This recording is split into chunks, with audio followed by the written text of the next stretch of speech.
Hello all the students of my authority. इस video का topic रहेगा आज प्रशासनिक रिलेशंस यानी एडमिनिस्ट्रेटिव रिलेशन यूनियन और स्टेट के बीच में। लास्ट वीडियो में हमने लेजिस्लेटिव रिलेशन विधायी जो संबंध होते हैं सेंटर और स्टेट के बीच में उन पे डिस्कशन किया था, जिनके आर्टिकल 245 से 255। आज हम 256 से 263 तक को डिटेल से डिस्कस करेंगे और समझेंगे क्या होते हैं प्रशासनिक संबंध किसके बीच में, सेंटर और स्टेट के बीच में। चलिए स्टार्ट करते हैं, इंट्रोडक्शन देखते हैं। द इंडियन कॉन्स्टिट्यूशन जो भारत का संविधान है, while establishing a federal polity, इसने हमें एक फेडरल पॉलिटी यानी संघवाद के रूप में राजनीति को स्थापित करके दिया है। Makes administration relations as essential part. अब हमारे यहाँ पर फेडरल पॉलिटी है तो एडमिनिस्ट्रेटिव रिलेशन अपने आप में बहुत जरूरी हो जाते हैं, जो यूनियन और स्टेट यानी संघ और राज्यों के बीच के संबंध को निर्धारित करते हैं। एडमिनिस्ट्रेटिव रिलेशन जो प्रशासनिक संबंध होते हैं वो एंश्योर करते हैं, सुनिश्चित करते हैं that both levels of government यानी कि गवर्नमेंट के दोनों लेवल्स, जो सेंटर है और जो स्टेट है, ये दोनों लेवल्स कैसे फंक्शन करते हैं हार्मोनियसली, यानी कि सामंजस्य बिठाकर कैसे काम करते हैं, एग्जीक्यूट कैसे करते हैं, क्रियान्वयन कैसे करते हैं। जो लॉज विधानसभा ने बनाए हैं, विधायी शक्तियों ने जो लॉज बना दिए हैं, अब उन लॉज को खाली आपको थ्योरी पेपर में थोड़ी रखना है, उसको तो रियल लाइफ में प्रैक्टिकली इंप्लीमेंट करना है। कैसे करेंगे इंप्लीमेंट, एग्जीक्यूट कैसे होगा, उनका क्रियान्वयन कैसे होगा, ये सब डिपेंड किस पर करता है, हमारे प्रशासन पर डिपेंड करता है। बहुत इंपॉर्टेंट है, ये हम पब्लिक एडमिनिस्ट्रेशन में भी पढ़ते हैं और पॉलिटिकल साइंस में भी पढ़ते हैं, क्योंकि ये हमारे कुछ बेसिक टॉपिक होते हैं जिनके लिए कोई सब्जेक्ट का डिमार्केशन नहीं होता है गाइस, इसमें हमें दोनों सब्जेक्ट को ही पढ़ना पड़ता है। ठीक है, तो आर्टिकल्स 256 और 263 से हम बात करेंगे। पार्ट 11 में ये सब मेंशन है, जो रिलेशंस होते हैं, हमारे संबंध होते हैं यूनियन और स्टेट्स के। चलिए स्टार्ट करते हैं। दिस आर्टिकल शोज, ये जो आर्टिकल होते हैं ये क्या शो करते हैं, India's federalism is strongly cooperative. जो इंडिया का संघवाद है ना, वो बहुत ज़्यादा किस चीज़ को स्ट्रांगली सपोर्ट करता है, कोऑपरेटिव यानी सहयोगी चीज़ को सपोर्ट करता है, मिलकर काम करना। बट अलाउज, वास्तव में अलाउ क्या करता है, सेंट्रल डोमिनेंस।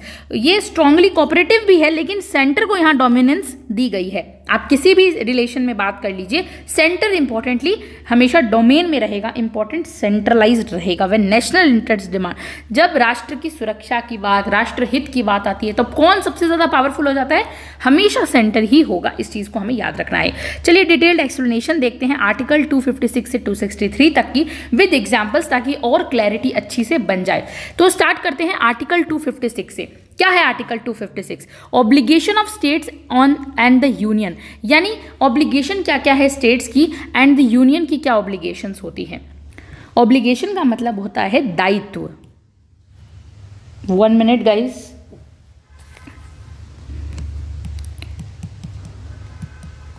दायित्व मतलब रिस्पॉन्सिबिलिटी। ऑब्लिगेशन क्या है, ऑब्लिगेशन देखते हैं। एवरी स्टेट, प्रत्येक राज्य, मस्ट इंश्योर कंप्लाइंस।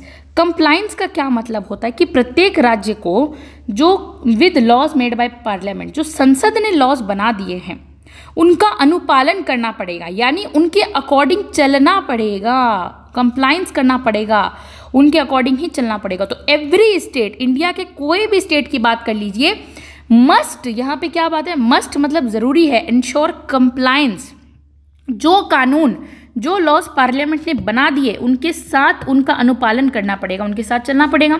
ये दायित्व किसका है, स्टेट का दायित्व है, यानी कि स्टेट का दायित्व है यूनियन की बात मानना। सिंपल लैंग्वेज में अगर हम समझे तो स्टेट्स मस्ट ऑल्सो इंश्योर, ये सुनिश्चित करे सभी राज्य, द एग्जीक्यूशन ऑफ, यानी जो क्रियान्वयन हो रहा है of union laws within their territory, उनके जो टेरिटरी, उनका जो क्षेत्राधिकार है, उसमें किस चीज़ का क्रियान्वयन होना जरूरी है, जो यूनियन ने लॉज बनाए हैं।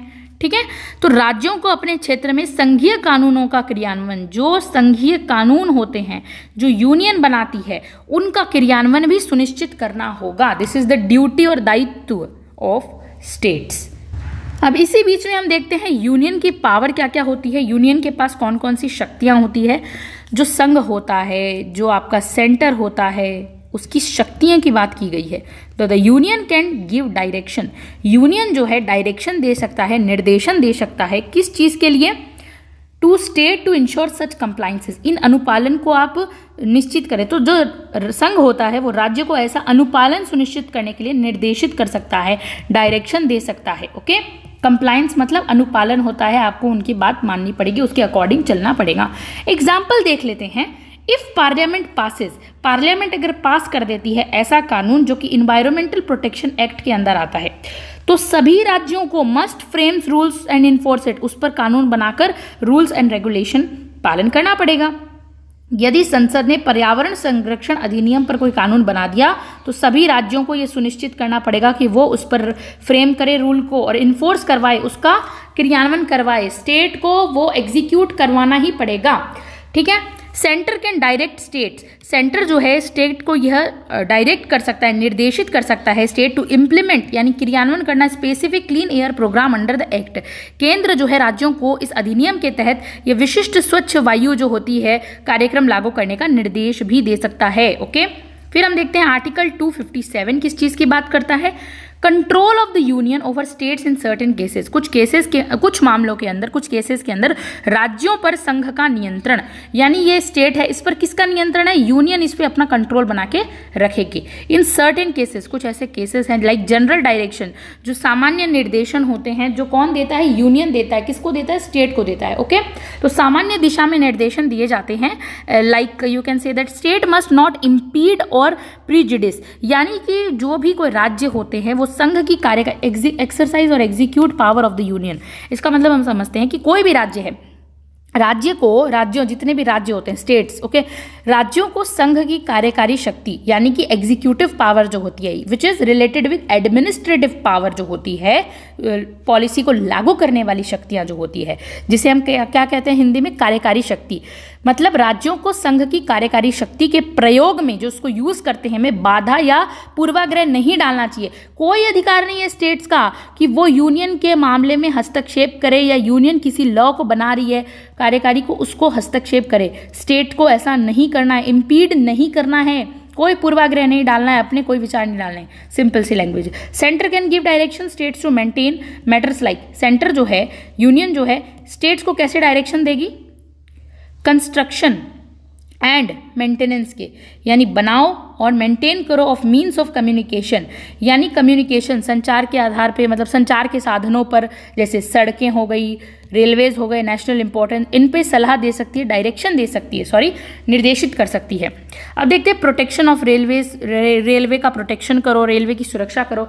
ये सब मामलों में जो है सेंटर जो है किसको दे सकती है निर्देशित, राज्यों को दे सकती है। कॉस्ट की बात करते हैं अगर हम, तो if a state incurs cost in carrying out these direction parliament can decide to reimburse, यानी कि यदि किसी राज्य को इन निर्देशनों के क्रियान्वयन में लागत उठानी पड़ती है, पैसे लगते हैं, अगर किसी स्टेट के अपने, मान लीजिए कोई स्टेट में रेलवे के लिए काम करने के लिए सेंटर ने जो है निर्देशित किया किसी स्टेट को, तो अगर उसके पैसे लगेंगे, किसी स्टेट के पैसे लगते हैं, उसको पैसे उठाने पड़ते हैं, मतलब कहते हैं ना आपको पैसों का बोझ उठाना पड़ता है, तो parliament can decide to रेम्बर्स।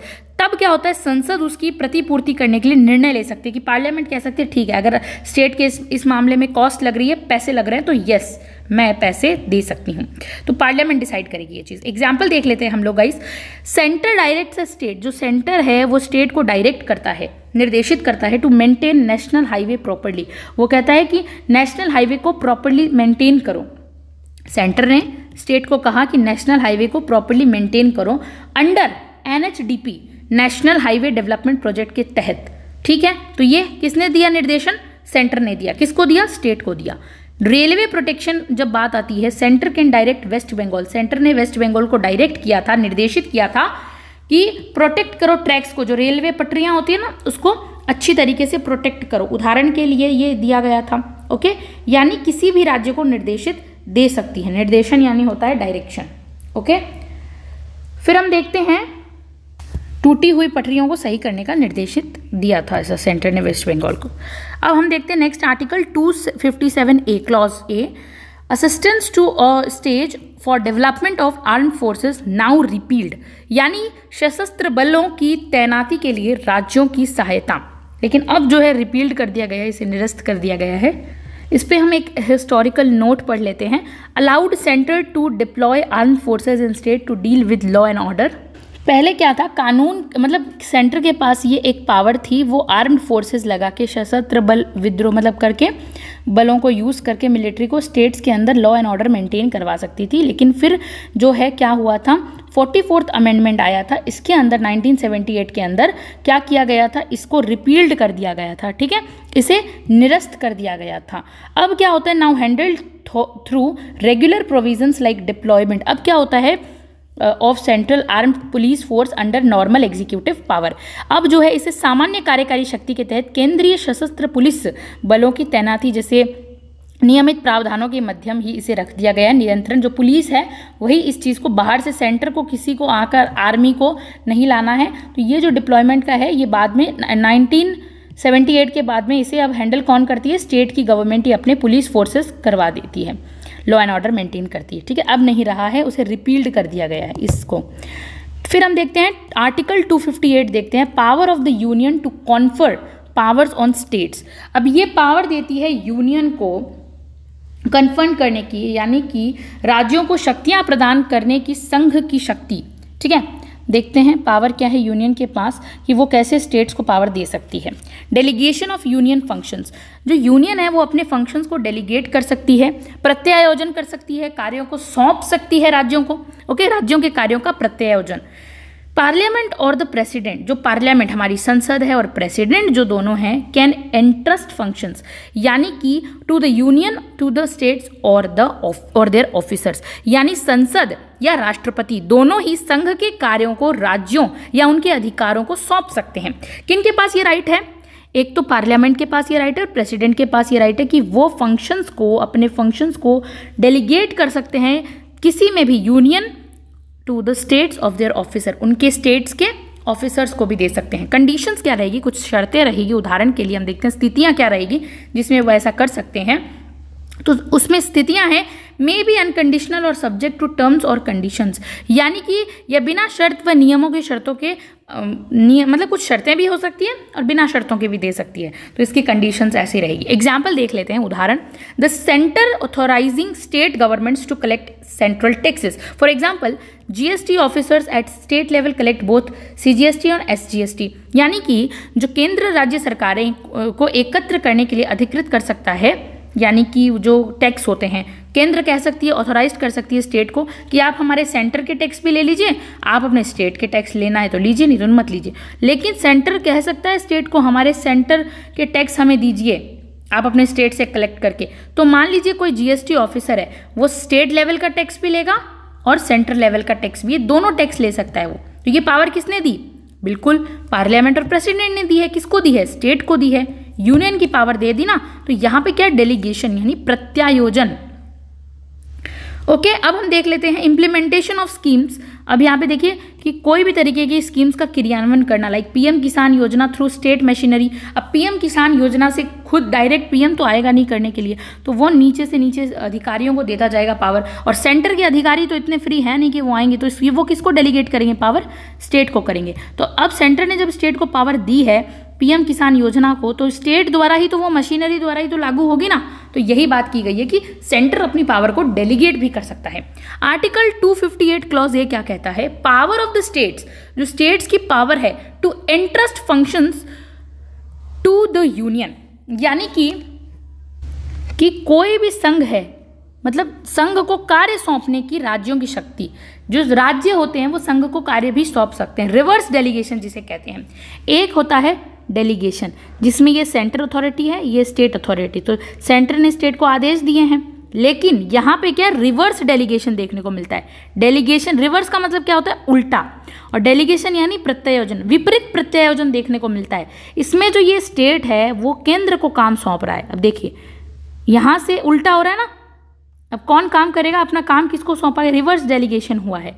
A state में, यानी कि कोई भी state with the consent of the union government, जिसमें किसकी सलाह होगी, यूनियन गवर्नमेंट की, संघ की, entrust its functions to the centres of its और इट्स ऑफिसर्स। अगर स्टेट से कोई काम नहीं हो पा रहा है तो वो क्या करेगा, स्टेट करेगा, हम अपने काम भाई सेंटर को सौंप रहे हैं, हमसे तो पल्ले नहीं पड़ रहा। So very to be very मतलब लोकल लैंग्वेज में कहना है कि भाई सेंटर के तो ना समझ में आ रहा, तो वो किसको, स्टेट के तो समझ में नहीं आ रहा तो सेंटर को सौंपेगी, तो रिवर्स डेलीगेशन देखने को मिलता है यहाँ पे।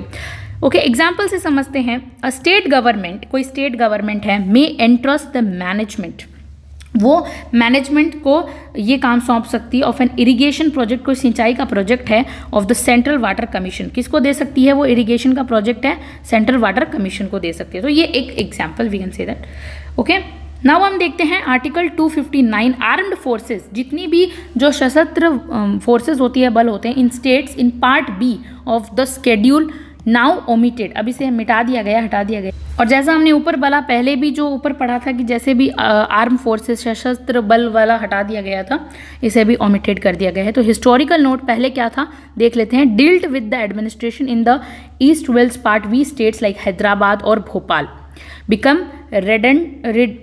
रेड्यूडेंट after the reorganisation of the states, यानी कि पहले हैदराबाद और भोपाल आदि जैसे पूर्ववर्ती भाग बी राज्यों में प्रशासन से संबंधित ये था, और बाद में क्या हुआ था, राज्यों के पुनर्गठन के बाद इसे निरर्थक हो गया। ये जैसे ही बाद में रीऑर्गेनाइज किया गया था, ये हटा दिया गया था। वहाँ पे आर्म फोर्सेस पहले लगाई जाती थी, अब नहीं है, फर्स्ट स्केड्यूल के तहत लगाई गई थी।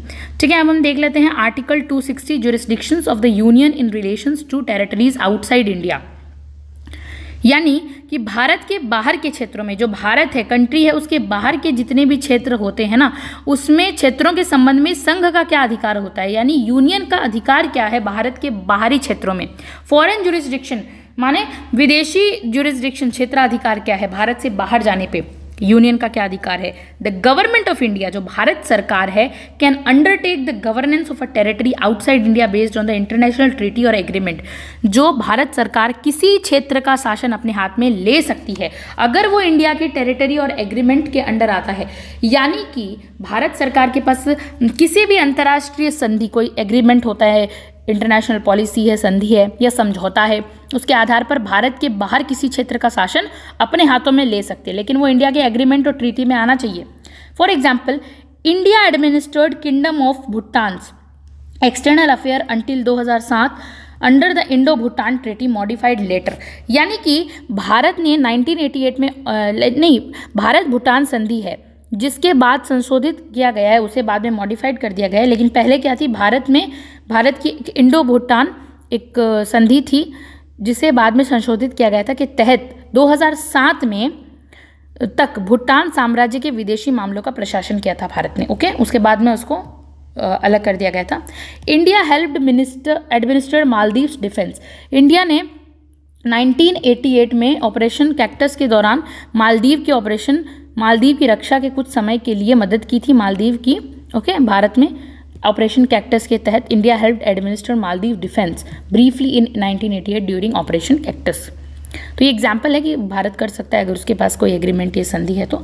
फिर हम देखते हैं आर्टिकल 261 क्या कहता है। Public acts, records and judicial processing, यानी सार्वजनिक कार्य, अभिलेख और न्यायिक कार्यवाही क्या होती है, फुल फेथ एंड क्रेडिट, यानी कि पूर्ण विश्वास और श्रेय किसको दिया जाएगा, पब्लिक एक्ट्स जो लॉज होते हैं, रिकॉर्ड्स, जुडिशियल प्रोसीडिंग्स जो कार्यवाही होती है, and the union and state shall be recognised throughout India, जो पब्लिक एक्ट्स होते हैं, लॉज होते हैं, थ्रू आउट इंडिया में उन्हें मान्यता प्रदान की जाएगी, जो यूनियन ने बनाए हैं, स्टेट्स ने बनाए हैं। State shall be recognised all over India, union के बनाए हुए एक्ट्स, रिकॉर्ड, प्रोसीडिंग्स, जैसे सुप्रीम कोर्ट हम देखते हैं। फिर सर्टिफिकेशन देखते हैं, इफ़ ऑथेंटिसाइज्ड प्रॉपरली, अगर इसे पूरी तरीके से ऑथेंटिसाइज किया गया, प्रमाणित किया गया है, तो they are admissible everywhere without further proof, इन्हें प्रूफ की जरूरत नहीं है, ये सब जगह लागू होंगे।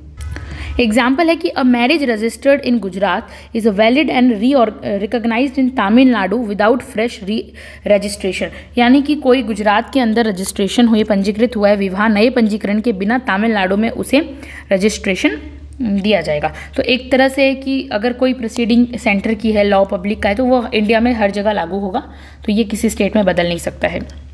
आर्टिकल 262 देखते हैं, adjudication of disputes relating to water of inter state river and river valleys, जो रिवर वैलीज होती है, ठीक है, वैलीज क्या होती हैं, दो माउंटेन के बीच का जो ये वी टाइप का पार्ट होता है ना, वैली, घाटी जिसे कहते हैं, घाटी से रिलेटेड और रिवर वैली से रिलेटेड कोई डिस्प्यूट है तो वो कौन सॉल्व करेगा, तो इंटर स्टेट रिवर डिस्प्यूट है, दो स्टेट है, मान लीजिए ये स्टेट और ये स्टेट, इसके बीच में से कोई नदी जाती है, तो ये स्टेट कहता है मेरा ये पार्ट, ये स्टेट मेरा ये पार्ट है, तो इनके बीच में कन्फ्लिक्ट हो जाएगा। तो इस कन्फ्लिक्ट को सॉल्व करने का काम किसका है? तो parliament can provide by law, parliament कर सकती है।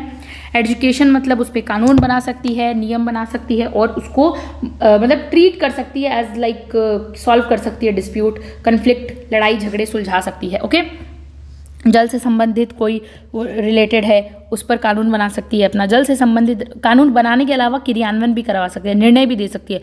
तो जल से संबंधित राज्यों के बीच विवादों का हम कहते हैं न्याय निर्णय कर सकती है। ठीक है, okay, that the supreme court shall not exercise jurisdiction in such disputes. लेकिन सर्वोच्च न्यायालय ऐसे विवादों में अधिकारिकता का प्रयोग नहीं कर सकती। अपने अधिकार का प्रयोग क्यों नहीं करेगी? क्योंकि इंटर स्टेट डिस्प्यूट है, तो इसे पार्लियामेंट जो है अपने तरीके से सॉल्व कर सकती है। फिर हम देखते हैं examples. Inter state river disputes आया था एक्ट 1956 के अंदर। कावेरी वाटर डिस्प्यूट था, डिस्प्यूट बिटवीन कर्नाटक और तमिलनाडु में था। एजुकेशन कावेरी वाटर ट्रिब्यूनल ने इसको सॉल्व किया था। देखिए, अब विदाउट कन्फ्यूज़न हम समझेंगे यहाँ पर बहुत इजी लैंग्वेज के अंदर कि कोई भी पार्लियामेंट है, ठीक है, पार्लियामेंट है, वो लॉ बना सकती है, मेक लॉ, वो लॉ बना सकती है। किस मैटर में? अगर दो या दो से ज़्यादा स्टेट्स, मान लीजिए वन स्टेट है ए और सेकेंड स्टेट है बी, ये दोनों के बीच में ना फाइट हो गई है। क्या हो गई है? फाइट हो गई है। अब क्या है, मान लीजिए दो स्टेट आर्ग्यू कर लेते हैं कोई वाटर पर, ये पानी है, ये नदी है, इस पर फाइट हो गई। ए कहेगा मुझे ज़्यादा पानी चाहिए, बी कहेगा मेरा है ये पानी। तो अब दो स्टेट के बीच में, ओके, दो स्टेट्स के बीच में अगर आर्ग्यूमेंट हो जाता है, parliament can pass a law to settle it. तो फिर कौन बनाएगा कानून? पार्लियामेंट बनाएगी। Okay, parliament can pass a law to settle it the conflict. ठीक है, और ये जो लॉ पार्लियामेंट बनाएगी, वो पार्लियामेंट ये भी कह सकती है कि ये जो मैंने लॉ बना दिया ना, इसको आप किसी भी कोर्ट्स में, क्योंकि हाई कोर्ट्स भी हो सकता है, किसी भी कोर्ट्स में जाकर कोई भी कोर्ट को आदेश दे सकती है। पार्लियामेंट सुप्रीम कोर्ट को भी ये आदेश दे सकती है कि इन वाटर डिस्प्यूट के मामलों में आप दोनों ही स्टेट की किसी की भी नहीं सुननी है, मैंने जो लॉ बना दिया उसकी पालन करना पड़ेगा इन दोनों स्टेट्स को। ठीक है, तो parliament can make a law to solve the fights between the two about rivers की कोई भी बात आ जाती है, ठीक है, या फिर वाटर की बात आ जाती है, रिवर वैली की बात आ जाती है, इसमें पार्लियामेंट बनाएगी और वो सुप्रीम कोर्ट और हाई कोर्ट को ये आदेश दे देगी आपको इसमें शामिल नहीं होना है। तो यही है ये वाटर डिस्प्यूट। अब इसे बहुत इजीली समझ सकते हैं। Inter state river dispute, parliament can बना सकती है प्रोवाइड एजुकेशन डिस्प्यूट सॉल्व करने का relating to water, that the supreme court shall not exercise jurisdiction in this such disputes में पार्टिसिपेट नहीं करेगी। इंटर स्टेट वाटर डिस्प्यूट आया था 1956 में। Kaveri water dispute between Karnataka और तमिलनाडु में educated by Kaveri water tribunal के द्वारा इसको एजुकेट किया गया था, ना कि सुप्रीम कोर्ट के द्वारा। अब एडमिनिस्ट्रेटिव रिलेशन का लास्ट आर्टिकल है 263 का। क्या कहा गया है 263 में? प्रोविजंस, ऐसे provisions with respect to inter state council से रिलेटेड प्रोविजंस लाए गए हैं। इंटर स्टेट काउंसिल क्या होती है? जिसमें संघ मतलब अपने अंतर राज्यों के संबंध के बीच में जो काउंसिल परिषद बनाई जाती है उससे रिलेटेड है। ठीक है, इसके बारे में देखते हैं। अंतर्राज्यीय परिषद जिसे कहते हैं। प्रेसिडेंट में establish an inter state council if needed. जो प्रेसिडेंट है वो एक अंतर्राज्यीय काउंसिल परिषद बना सकता है अगर ज़रूरत होती है। तो ऐसे प्रावधान है।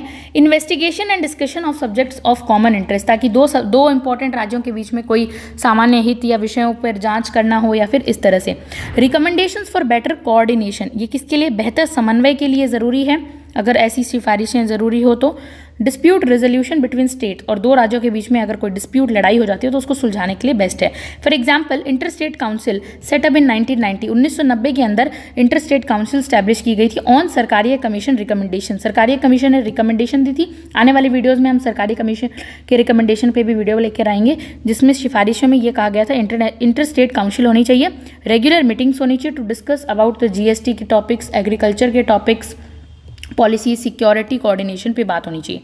अब हम देखते हैं की फीचर्स ऑफ एडमिनिस्ट्रेटिव रिलेशंस की कुछ इंपॉर्टेंट की फीचर्स देखते हैं। State must respect union laws, कोई भी स्टेट हो उसको किसके कानूनों की? यूनियन के कानूनों की इज्जत करनी पड़ेगी, रिस्पेक्ट करनी पड़ेगी। Centre can direct state, centre जो है स्टेट्स को डायरेक्ट कर सकता है व्हेन नीडेड, अगर ज़रूरत होती है फॉर नेशनल प्रोजेक्ट्स पर। ओके फिर हम देखते हैं delegation of functions both ways, दोनों ही तरीकों से डेलीगेशन हो सकता है, प्रत्यायोजन हो सकता है कार्यों का, सेंटर स्टेट को दे सकता है, स्टेट सेंटर को दे सकता है। Mechanism like inter state council बना सकते हैं किस चीज़ को प्रमोट करने के लिए, कोऑपरेशन को, ठीक है, समन्वय सहयोग ये सबको और बढ़ाने के लिए।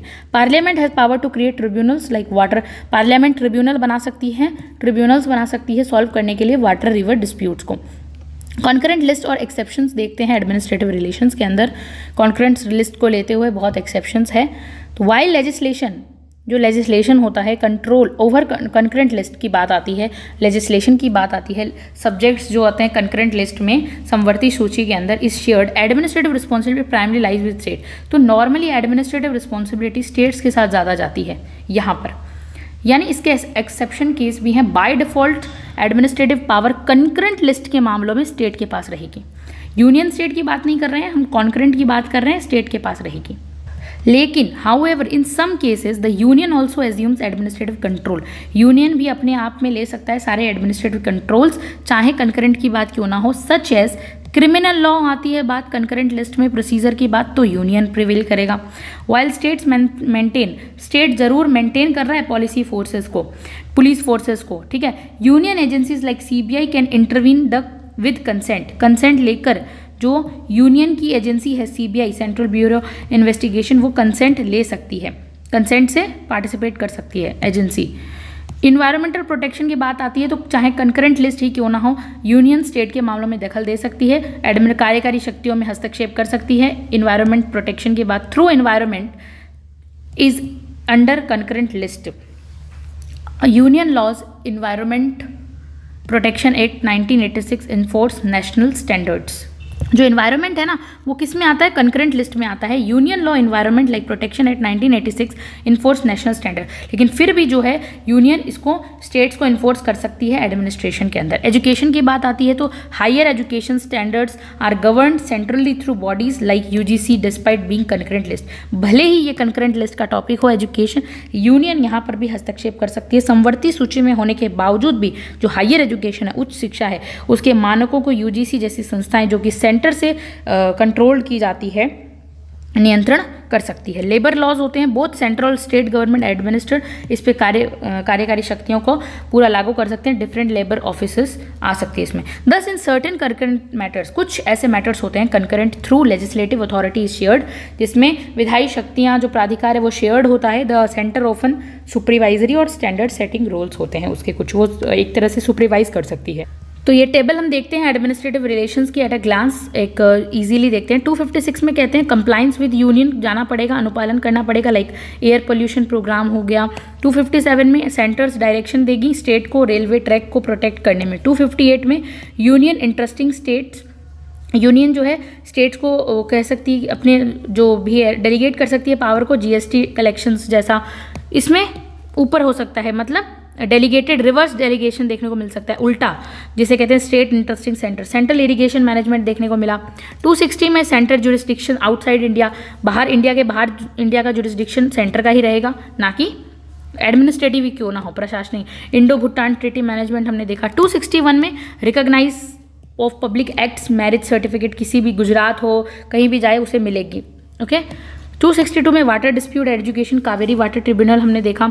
263 में हमने देखा establishment of inter state council, जिसमें कोऑर्डिनेशन और एग्रीकल्चर पॉलिसीज पे बनाए गए थे। तो अब हम देखते हैं conclusion. Okay the administrative relation, जो प्रशासनिक संबंध होते हैं बिटवीन यूनियन संघ के बीच में, स्टेट के बीच में, राज्यों के बीच में, ensure that the dual polity structure, जो दोहरी सरकार की स्ट्रक्चर है, वर्क्स एफिशिएंटली, दक्षता से काम करे। If the centre is wasted with certain supervisory powers, centre ने अपनी बहुत एक तरह से निर्देशित करने वाली पावर्स को मेंटेन किया है, मेंटेन करता है unity, integrity and security of India, while promoting federal cooperation, देता है कि हाँ संघवादीय ढांचा प्रोवाइड करता है कि आप अपने बनाइए, अपने स्टेट में क्रियान्वित कीजिए पॉलिसीज का। डेलीगेट करना, delicate balance between central guidance, state autonomy. If one of the most unique feature है हमारे इंडिया का फेडरलिज्म का, एज ग्रेवाइन ऑस्टिन जो है राइटली डिस्क्राइब करते हैं, द इंडियन कॉन्स्टिट्यूशन, भारत का संविधान है, is first and foremost a cooperative federalism with strong central tendency,